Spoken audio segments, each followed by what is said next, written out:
Сәлем қыздар, бүгін сіздерге қысқа сақтауға арналған, ешқандай қайнатуды қажет етпейтін огонектің рецептісімен бөлісемін.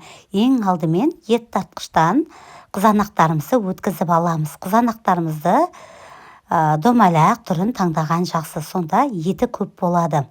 Содан соң ет тартқыштан өткізгеннен кейін үстіне сарымсағымызды саламыз. Оны да өткізіп аламыз. Одан соң ащы қызыл бұрышымыздан саламыз. Оны да ет тартқыштан өткіземіз. Ет тартқыш болмаса, үйлеріңізде блендердан өткізсеңіздер де болады. Енді хреннің тамырын алып, оны блендердан өткізіп аламыз. Себебі ет тартқыштан өтпейді, қатты болғасын. Блендерімізбен араластырып уатып аламыз.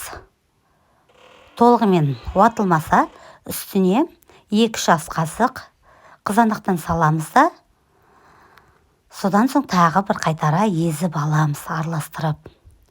Толығымен езілгеннен кейін огонектің үстіне саламыз. Үстіне татымына қарай тұз саламыз. Тұзымызды салғаннан кейін тағы бір қайтара араластырып аламыз огонекті. Содан соң үстіне аспирин саламыз. Менде мына жерде 12 килограмм қызанаққа 12 штук аспирин салдым. Содан соң араластырғаннан кейін бір түнге терезені ашып мен сарайда қалдырдым. Бөлме температурасында қалдырасыздар. Енді бір түн тұрғаннан кейін огонектарымызды алып, дәмін қарап, баклажкаларға осылай құйып тастаймыз.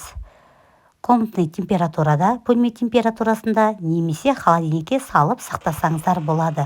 Осымен огонегіміз дайын, өте дәмді болып шығады. Ұнайтынына сіздерге сенімдімін. Атылмайды, қорықпай жасасаңыздар болады.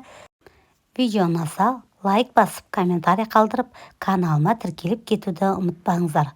Осымен огонегіміз дайын.